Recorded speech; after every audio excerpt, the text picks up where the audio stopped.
December 1944. The coldest winter of the Second World War. Snow covers the Ardennes like a white, deadly blanket. Sounds are distant, muffled by the slicing wind. But beneath the silence, a rising roar. It is the sound of German engines, the sound of pride, the sound of Hitler's last offensive. On the horizon, columns of steel advance slowly through the frozen forests. Tiger and Panther tanks march with confidence, each one a fortress on tracks. They're the monsters that dominated Europe. And inside them, the crews smile, sure that nothing can stop them. They know their enemies. They have already seen them burn. American Shermans, fragile, catching fire with a single shot. They call them Ronson, the lighter that always lights on the first try. To the Germans, the Sherman is just a toy of thin metal, and they laugh. One of them, the commander of a Tiger II, writes in his diary before departing, "These American tanks don't reach us. Our armor is invincible." Meanwhile, on the other side of the forest, a small American platoon tries to reorganize. Radios fail, engines stall. The cold is almost unbearable. Among them, there is a new type of Sherman. No one notices it. It looks the same as the others, but there is something different inside it. The gun is longer, more elegant. On the breech, initials engraved, M1A1, 76 millimeters. And in the ammunition compartment, cartridges marked with a word no one there fully understands: tungsten. The crewmen are tired, soaked, hungry. They have heard stories of tigers cutting down entire columns, of panthers shrugging off dozens of shots. They know that if the enemy finds them first, they are dead. But they also know something the Germans do not. An experimental new ammunition has arrived at the front lines. Few units received it. Only one crate for a few shots. It is all they have. When the first Tiger appears, the ground trembles. The turret turns, slow and confident. The 88 millimeter gun, a symbol of terror, lifts against the white sky. A single shot is enough to tear out the heart of an American tank. But this time, the Tiger hesitates. It has not seen the enemy yet. Inside the Sherman, the commander breathes deeply. Hands tremble, but his gaze is fixed. The air smells of burning oil and cold gunpowder. He shouts, "Fire!" The sound is dry, sharp, almost metallic. The round slices through the snow in a straight line. In less than a second, it pierces the Tiger's frontal armor and exits the other side, taking with it all the arrogance of those who believed they were invincible. The German tank stops. No movement, no response. The turret still turned, frozen in time. The fire starts small, then grows. The laughter is gone. The American crew looks at one another in silence. No one speaks. What they have just seen makes no sense. They do not believe it, but the monster has fallen. And the secret is the small tungsten core that spun inside the round, faster than sound, denser than pride. In that moment, something changes. The battlefield falls silent. Snow continues to fall, as if trying to erase the trace of what just happened. Radios record the event, but no one knows what to write. How to describe the impossible? As smoke rises over the Tiger's hull, history's invisible narrator writes the first line of a new era. The day the weak pierced the strong. The day ordinary steel spoke with the voice of tungsten. And when night falls, the wind carries a distant sound, the echo of something not heard for months. Laughter. On the American side. They did not know. But that day, in the frozen forests of Belgium, it was not German steel that spoke loudest. It was the rarest, densest, sharpest metal. It was tungsten that roared on the battlefield, and its voice cut through ice, fear, and time. Because on that day, the very sound of war changed tone, and those who once laughed now learned to listen to thunder. The story of the 76mm Sherman begins long before tungsten met steel. It begins with humiliation. When the first American tanks arrived in Europe, Reich engineers did not merely laugh, they guffawed. The M4 Sherman was fast, reliable, and easy to produce, but its 75mm gun looked like a toy next to the new German Colossi. The Panther and the Tiger dominated the battlefield with almost mythic power. While the Americans took pride in mobility and simplicity, the Germans worshipped invincibility. And for a time, they were right. In 1943, the Aberdeen Proving Ground in Maryland boiled with desperate reports coming from the front. Shots ricocheted off Panther frontal plates. Sherman projectiles struck and vanished as if the enemy were made of stone. Engineers knew the problem was not the soldiers' courage, but physics. The war had become a duel of angles and calibers, between penetration and resistance. It was there that a sketch of the new gun was born. Project T-23, a longer tube with a reinforced bore and greater recoil, capable of firing a 76.2mm projectile at speeds never before seen in an American tank. The design was simple, almost crude, but it hid a potential few understood. Major Joseph Colby, one of the chief engineers, wrote in a 1943 report, "We do not need an invincible tank. We need a tank that keeps moving even after being hit." It was the synthesis of American doctrine, mobility, production, and adaptation, not perfection.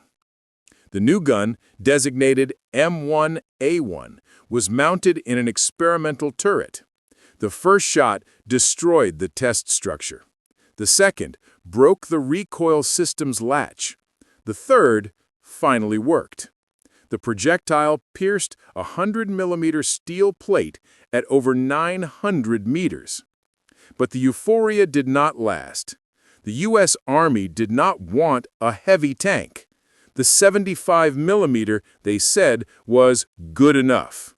Cheaper, easier to produce, more familiar to crews. And so, the project was shelved. While officers debated, the fronts in Italy and France filled with smoking wrecks of Shermans. With every Tiger that destroyed one, dozens of Americans were lost trying to get close enough to inflict damage. Crews called it the 500-meter game. If they got within half a kilometer, they might penetrate a Panther's flank. But most times, they died before getting there. Confidence began to crumble. And when confidence goes, war changes hands. That was when science stepped in. Researchers at the Watervliet Laboratory began studying high-density metals, among them a rare material, hard as a diamond, and able to hold shape even under extreme temperatures, tungsten. It was expensive, scarce, and almost impossible to machine.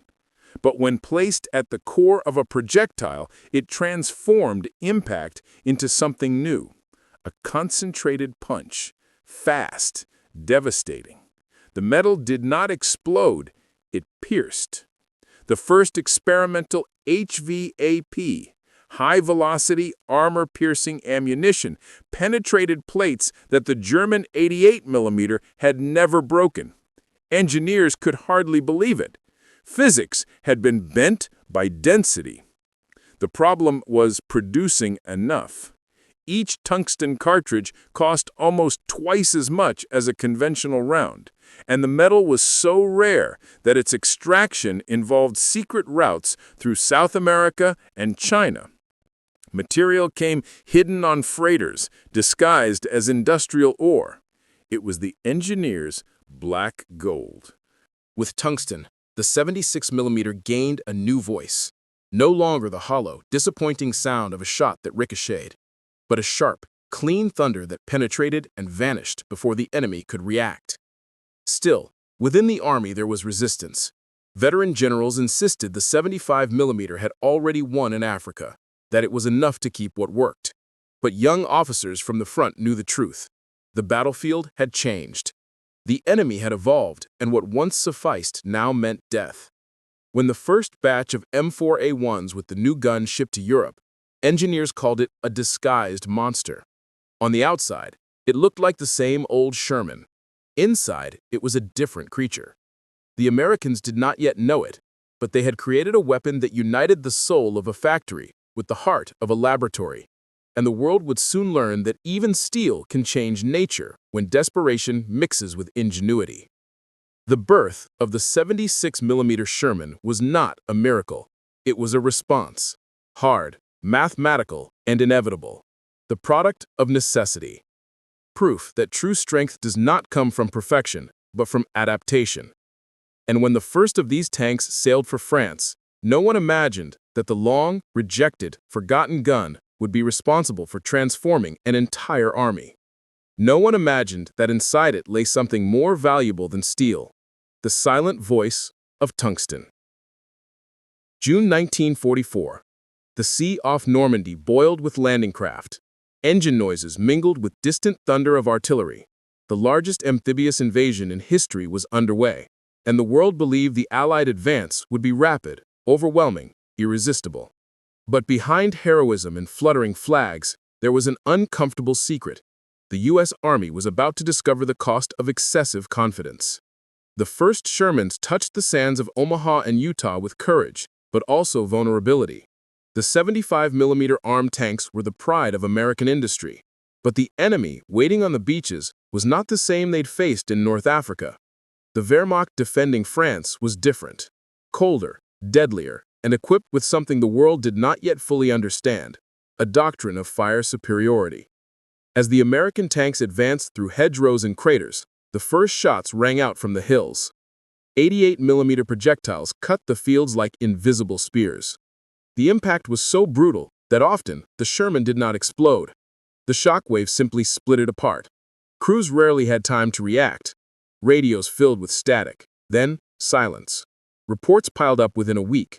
Shermans destroyed en masse. Entire units forced to withdraw. The 75mm cannon, once reliable, now looked like a relic. American projectiles struck and ricocheted like stones on steel. Germans, from within their mobile fortresses, observed the flames and laughed. An officer of the Panzer Lehr division recorded in his diary, "They come in numbers, courageous but blind. One tiger is worth 10 of them. It's a hunt, not a battle." And indeed, that was becoming the scene in Normandy, a slaughter of tanks. The Bouquet's terrain, with its hedgerows and narrow slopes, favored ambush. Panthers waited concealed, camouflaged under branches, aiming at the narrow points of roads. Each Allied advance met a precise burst, and every defeat was marked by black smoke in the sky. The new 76mm Sherman, which should have leveled the field, was still a rarity. Few had reached the front, and those that did had insufficient tungsten ammunition to make a difference. Most carried the same ordinary steel rounds, useless against Panther frontal armor. The first battles were brutal. In Villers-Bocage, a single Tiger, commanded by Michael Whitman, destroyed 14 tanks and 15 support vehicles in minutes. The news swept through the front like a nightmare. Allies realized numbers alone were not enough. Mechanized war had become a game of precision and range, and in that game, Germany still set the rules. Crews began to adapt on their own. They started aiming at flanks and rears, looking for unlikely angles. They tried ambushing the enemy, something not on the original American doctrine. But still, the balance remained skewed. Tigers and Panthers were slow, but they didn't need to rush. They could wait, and each shot was a sentence. Field reports described frustration. The new gun is accurate, but not enough. Even the 76mm seems small next to these monsters. Generals began to doubt. Factories, pressured, sent more tanks, but numbers did not solve the physical problem. American steel still could not match Krupp steel. Soldiers, however, had no choice but to fight. Some painted lucky symbols on hulls. Others nicknamed their tanks Lucky Lady or Faith.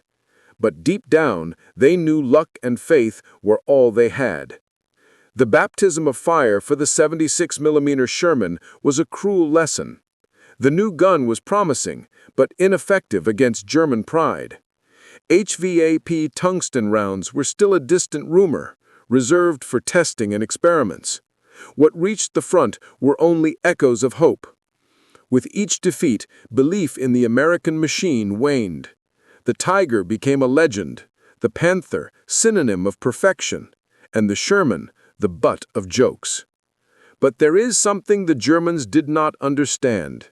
When an industry-based army suffers, it does not retreat, it reinvents itself. Factories began to adapt production lines, new loaders, new turrets, new alloys. Pressure from defeat ignited the engine of change. While tigers roared in French forests, engineers on American soil worked in silence, improving what had been rejected. With each new test, the 76mm gun became more stable, faster, deadlier. The initial defeat was a baptism of fire, not only for the tank, but for an entire doctrine. Because war is not won by the first blow, but by the last. In the ruined fields of Normandy, among smoldering wrecks of burned tanks, the omen of the turnaround was born. American defeat had revealed something the Germans didn't know. The enemy that survives learns, and what learns returns more dangerous. The sound of the 88mm still echoed across France, but among the noise of fire and pain, a new sound began to emerge, the distant echo of something metallic, sharp, new. The sound of tungsten sharpening history itself. And while the American army retreated, American industry advanced. In that contrast between flames and forges, the true monster was born. The tank that would soon return hell with interest. The enemy's laughter still echoed, but the sound of return was already being forged. October 1944. While Europe burned under rain and steel, the war entered its most technical, most cerebral, and most desperate stage. Allies had won in Normandy, but had not yet earned the enemy's respect. Panthers continued to dominate open ground. Tigers still dictated the rhythm of fear.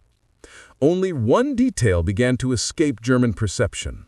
War was becoming a matter of science. In improvised workshops in the rear, American engineers worked without rest. In smoke-filled huts smelling of oil, they tested new projectile types, modified metal alloys, adjusted recoil pressures, and calibrated barrels. The M1A1 76mm gun was good, but still insufficient. It needed to be faster, more penetrating, more definitive. It was in this context that the name which would change everything emerged. HVAP, High-Velocity Armor-Piercing. A round designed not only to perforate, but to humiliate enemy steel. At the heart of each projectile, a small tungsten core, the densest metal ever used in war. While ordinary steel deformed, tungsten held its shape, slicing through armor like a knife through glass. It was pure physics. Concentrated weight, absurd velocity, devastating impact. But there was a problem. Tungsten was rare, almost as precious as gold itself. Deposits were scattered across the world, in China's mountains, Brazil's mines, in isolated and contested regions. Each kilo had to be protected, escorted, refined. And each HVAP cartridge represented an investment worthy of a small fortune. There was not enough for everyone. Only the units most exposed, those that would face Panthers and Tigers, received this privilege. Soldiers called the new ammunition silver bullets, not only for the metal's silvery color, but for the myth that began to surround it. It was said that a single shot was enough to bring down even the proudest tiger. But few had actually seen it with their own eyes, until, on a cold, late afternoon at the Belgian border, rumor became reality. An American patrol advanced along a narrow road. On the other side, 2 Panthers hidden among the trees. The first enemy shot destroyed the lead tank. The second missed. The commander of a lone Sherman 76mm ordered, "Load HVAP." The gunner took a deep breath, adjusted the sight, and fired. The impact was dry, clean, direct. The round pierced the Panther's side and came out the other side, dragging German pride with it. The ensuing explosion was instantaneous. The American crew watched in silence, something that had seemed impossible. The metallic sound that echoed through that forest was the first whisper of the turnaround. Reports quickly reached headquarters. Captain Raymond Leach of the 12th Armored Battalion wrote, "New HVAP projectile. Results beyond expectation. Panther destroyed with a single lateral shot at 900 meters, no ricochet." Messages multiplied. In each account, the same sentence. They do not believe what they are seeing. The enemy, used to impunity, began to suspect. Tanks, once considered invulnerable, were found with clean holes in their armor. Perfect, impossible to explain holes. The Wehrmacht started cataloging these incidents under the code Durchschlag unbekannt, unknown penetration. They did not know they were witnessing science applied to vengeance. Meanwhile, engineers refined the gun. The M1A1C, a version with even a longer barrel and chamber pressure adjusted, reached speeds close to 1,000 meters per second. The HVAP round, now stabilized and fitted with an aluminum sabot, could penetrate 130 millimeters of armor at 1 kilometer. But the real secret of the turnaround was not only tungsten, it was the man firing it. Crews, once fearful, now had a weapon that could face the enemy on equal terms. Confidence returned, and with it, instinct. Americans learned to fight like hunters, to use terrain, shadow, and speed, to aim, wait, and strike. From prey, they became predators. The battlefield began to change, not by orders, but by behavior. Fear that had once frozen now fed precision. Germans realized too late. Columns of Panthers that had once advanced arrogantly began to move in smaller groups, fearing ambush. The roar of tigers, once triumphant, now echoed with caution. The enemy did not understand what had changed. Statistics began to invert. German tank losses rose discreetly, month by month. The turnaround was invisible, but inevitable. Confidential Wehrmacht reports contain a phrase that sums that moment up. They learned too fast. That was it. American industrial strength had become real-time learning. Every previous defeat had been converted into calculation, every failure transformed into progress. The invisible turnaround was not marked by a single grand event, but by small miracles of precision spread across hundreds of fields. Ordinary tanks defeating giants, unlikely shots finding the heart of German steel, and behind each victory, the almost mystical gleam of a metal that refused to yield. Tungsten now spoke with the voice of thunder, and Germans, used to laughing, began to listen. The turnaround did not come with fanfare, nor with flags. It came with silence, calculus, and fire. It came when the impossible became routine. The winter of 1944 marked the beginning of an invisible transformation, not only on the battlefield, but in the minds of men fighting inside the machines. Germans still believed in the myth of invulnerability. The Tiger II, the king of tanks, was the ultimate symbol of that belief. With over 70 tons of steel, its frontal armor of 180 millimeters seemed made to defy the gods. No Allied projectile had pierced its cuirass. None. But war has a cruel way of dealing with myths. It consumes them. Between December and January, the first signs of change began to appear in the Ardennes forests. Confused reports arrived at German lines. Tank destroyed by direct impact, penetration unidentified, possible sabotage. Officers doubted. It could not be a Sherman.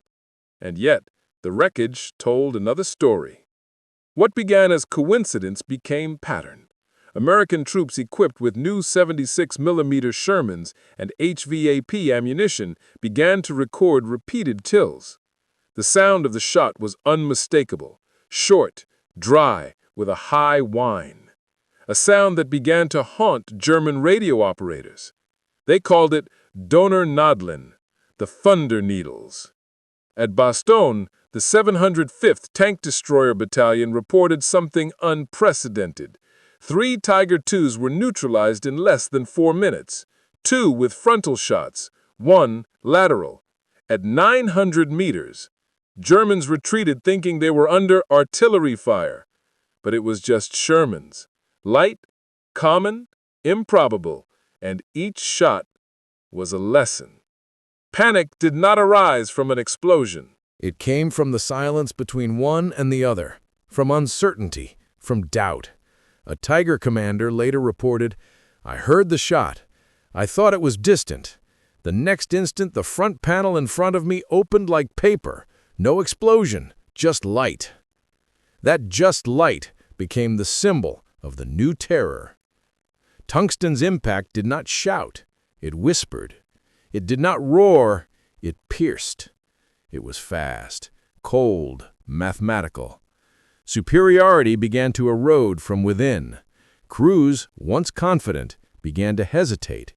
Instead of hunting, they waited. Instead of dominating, they feared. Maneuver warfare, the essence of panzers, began to disappear. Fear paralyzed more than any grenade. In intercepted communications, the tone had changed. Short, nervous phrases full of disbelief. Long-barreled Shermans, high velocity, penetrate everything. Irony turned into bitter admiration. Numbers began to reflect that turnaround. Between December 1944 and March 1945, German tank losses increased by 38%. And for the first time, most kills were recorded as the result of direct fire, not aircraft. The ground war had been balanced. Americans now had a weapon capable of facing the enemy on equal terms, and, more important, of making him feel fear. Infantry reports are clear. The 76mm sounded different. When it fired, even the Tiger hesitated. A sharp, metallic sound, like a blade ripping through air. The sound of a new time. American morale soared. Crews began to decorate their tanks with provocative names: Tungsten Avenger, Panther's Bane, Long Shot. Each successful shot was celebrated not only as a tactical victory, but as collective redemption. Laughter returned to Allied radios, not the scornful laugh, but cold vengeance.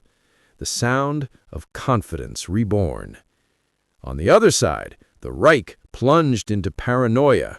Hitler demanded reports. He wanted to know why panzers were being destroyed. German engineers, unable to accept that an inferior tank could beat them, blamed weather, supplies, luck. But deep down they knew it wasn't luck, it was physics. It was tungsten. Terror ceased to be visual. It became sonic. The metallic penetration, clang, was the prelude to hell. They knew that after it came fire. And the fire did not forgive. Numbers speak for themselves. In just 3 months, 76mm Shermans with HVAP ammunition accounted for over 40% of Panther and Tiger losses on the Western Front, not by quantity, but by consistency. The American gun, once the butt of mockery, had become the most feared. And each time tungsten spoke, the Reich lost a little more of its voice. The cadence of 76mm shots became an unbroken thunder across Belgium and Western Germany. A thunder that echoed through hills, cutting through cold and arrogance. It was the sound of adaptation beating perfection. German arrogance, built on steel and figures, dissolved in the face of a concept they did not understand: efficiency. While a Tiger cost the price of 3 Shermans, the 76mm could destroy 3 Tigers at the cost of 1. It was wartime economy turned into doctrine. It was the supremacy of simplicity over pride. Fear grew not only among tank crews, but in command reports. Each new American advance was accompanied by a terse phrase: "They have more of those long guns." And when the enemy recognizes the sound of his weapon, war has already changed hands. Terror did not come with screams. It came with the metallic, precise sound of a tungsten round cutting through the air. It came with the silence after impact. It came with the smell of oil and the sound of a German engine dying. It was the sound of pride's fall. It was the sound of justice shaped like metal. The fear that had once stood with the Americans now wore gray uniform. And each time the 76mm roared, history rewrote itself in steel and fire. In the end, American victory was won not only on the battlefield, it was forged in mindset. The true weapon was not the gun, nor tungsten. It was the idea. And that idea would change modern warfare. While the Reich believed in perfection, the United States believed in production. While Germany bet on elite machines, America bet on machines in sufficient numbers. This philosophical difference explained why an empire crumbled under its own engineering, while another grew with adaptability. The 76mm Sherman was not born to be the best. It was born to exist in numbers enough to win. And when tungsten entered the equation, quantity found quality. American doctrine had matured. Germany believed power equaled complexity. Tanks immense, precise engines, armor almost sacred. But each technical advance cost time, resources, and men. While the Tiger II required months of assembly and custom parts, the Sherman rolled off production lines like an automobile. It came out of factories like hot bread, simple, reliable, repairable. And this simplicity was its strength. It was the very definition of democratic power: accessible, replicable, unstoppable. Americans understood something the Germans have forgotten. In war, victory does not belong to the most beautiful tank, but to the tank that never stops. And the Sherman never stopped. Each time one was destroyed, another was on the way. Each time a Tiger was hit, a spare part took weeks to arrive. War had become industrial, and no one sustained industry like the Americans. The doctrine of power was simple: speed over weight, repairability over elegance, adaptation over pride. And at the center of that doctrine was the Sherman, a tank not made to be invincible, but to be inevitable. And when the inevitable carried a tungsten gun, destiny turned into mathematics. While the Reich fragmented, American industry ran around the clock. Each factory was a furnace, each worker an invisible soldier. Across the ocean, the sound of presses preluded victory. War had become production, and production had become power. Tungsten, dense and silent, was only the physical proof of this truth. In the end, the doctrine of power was not in metal, but in method, not in the tank, but in the idea. And that idea was simple: freedom is manufactured. March 1945. The war reached its final act. The Reich, once arrogant, now staggered among ruins and ashes. Germany's roads, once parades of Nazi steel, became cemeteries of smoking machines. The same tigers that once inspired fear now burned silently under a gray sky. And among the wreckage, a truth glimmered among twisted iron. Invincibility had died. Germans no longer laughed. Soldiers looked with astonishment at the clean holes in armor, perfect, circular perforations like the signatures of an inescapable judgment. Each hole was a sentence, each mark a reminder that pride is always costly.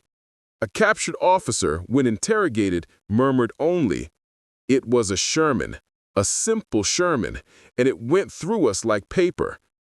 There was more wonder than anger in his voice, because deep down he knew what fell there was not just a tank, it was a myth. Allied advance was relentless. Shermans, now improved, crossed the Rhine like swarms of steel. Behind them, factories still pulsed. The sound of presses replaced the sound of hymns. It was the engine of freedom, crushing the echo of tyranny. The Luftwaffe no longer flew. German radios transmitted silence, and the army that once believed it would rule the world now fought to defend ruins. Americans, guided by simplicity, showed that true power is not the shine of perfection, but the constancy of persistence. Tungsten, that silent, dense metal, had become the judge of war. Each shot was a verdict. Each impact a confession. The Reich was condemned not by weakness, but by arrogance, for believing that others' fear would be eternal. Shermans marched on without glory, without pose, without manufactured heroism. They were pragmatic, dirty, ordinary machines. But greatness lives precisely in the ordinary, in that which is replicable, in that which does not depend on luck or myth. Triumph belonged to logic over ego, to applied engineering over vain engineering. American doctrine transformed the concept of power into something tangible, measurable, replicable. Power ceased to be privilege and became process. Victory no longer depended on a solitary genius and passed to thousands of anonymous hands tightening bolts. The battlefield was replaced by the production line, and it was that line that, piece by piece, dismantled the Reich. Germans, in their pursuit of perfection, created tanks Germany itself could not sustain. Americans, in their pursuit of practicality, built an army the whole world could emulate. War ceased to be about who had the best tank. It became about who could keep fighting. And no one kept fighting like they did. The doctrine of power was simple: speed over weight, repairability over elegance, adaptation over pride. And in the heart of that doctrine was the Sherman, a tank not meant to be invincible, but to be inevitable. When the tungsten gun spoke, destiny became arithmetic. While the Reich fractured, American industry spun day and night. Every factory was a furnace, every worker a soldier. Across the ocean, the press sound was the prelude to victory. The war had become production, and production had become power.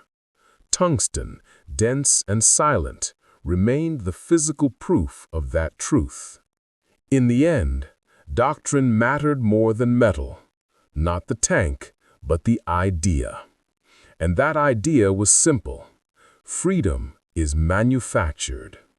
When the dust settled, fields in Europe were covered in rusting carcasses. But among them, a sound seemed to resist time. Not the roar of tigers, nor the hiss of panthers. It was the metallic brief sound of the 76 millimeters, echoing in the distance, as if tungsten itself still spoke, reminding humanity that pride is flammable, but ingenuity is eternal. They laughed the first time they saw it. They stopped laughing when the sound of their laughter mixed with the thunder of defeat. Tungsten did not need to shout. It merely whispered, and the world listened. Thunder spoke, and the sky never belonged to them again.